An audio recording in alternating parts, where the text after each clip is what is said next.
গণেশ চতুর্থীর দিন আমি কিভাবে গণকে সাজালাম, কিভাবে পুজো দিলাম সবটা তোমাদের সাথে শেয়ার করছি। তো চলো একটু দেখে নিন। আর আমি এই যে সাজটা কিন্তু নিজেই সেজেছি, তো কেমন লাগছে অবশ্যই কিন্তু জানাবে যে আমার সাজটা কেমন হয়েছে। তো ওই যে গণপতির পুজো আমি করছি, তো চলো দেখে নেওয়া যাক।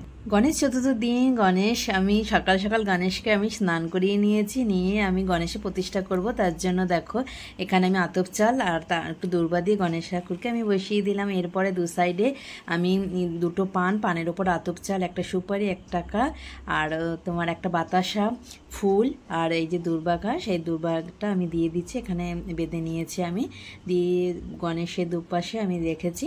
আর গনুকে খুব সুন্দর করে আজকে সাজানো হবে।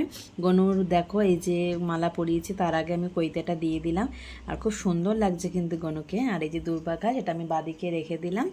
আর দেখো এখানে আরও সুন্দর করে সাজানো হবে ফুল দিয়ে, খুব সুন্দর। গনু যেহেতু রঙিন ফুল পছন্দ করে, তার জন্য দেখো গাঁদা ফুল, এই যে হলুদ আর হচ্ছে কমলা কালারের, দুটো এলাচ দুটো পানের ওপর দিয়ে দিয়েছে, 5 রকম ফল, আপেল আছে আর মৌসম্বি লেবু আছে, পেয়ারা আছে, শশা আছে, কলা আছে, কলা তো অবশ্যই দিতে হবে।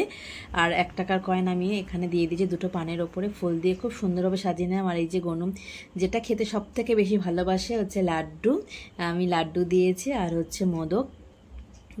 গনুর হচ্ছে আমার গনুর খুব পছন্দের খাবার। এদিকে আমি একটু প্রদীপ ধূপ দ্বীপ জ্বালিয়ে দিয়েছি, এখানে কর্পূর দিয়ে আমি কর্পূর জ্বালালাম, খুব সুন্দরভাবে আমি পুজো করলাম। আর এবারে 3টে মন্ত্র। গণপূজ্য বক্রতুণ্ড একোদ্রং শ্রী ত্র্যম্বক নীলগ্রীব লম্বোদর বিকট বিঘ্র রাজক ধূম্রবর্ণ ভালচন্দ্র দশমস্ত বিনায়ক গণপতি হস্তিমুখ দ্বাদশারে যজেদগণম। দ্বিতীয় মন্ত্রটি হলো বক্রতুণ্ড মহাকায় সূর্যকোটি সমপ্রভ নির্বিঘ্ন কুরু মে দেব সর্বকার্যেষু সর্বদা।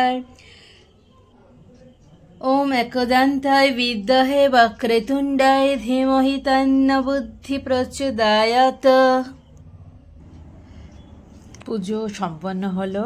তো এবার সবাই প্রসাদ গ্রহণ করা, সবাই খুব খুব ভালো থাকো, সুস্থ থাকো। আর গনুর কাছে একটাই চাওয়া যে সবার মঙ্গল করো, সবার ভালো হোক, একটুখানি চাওয়ার।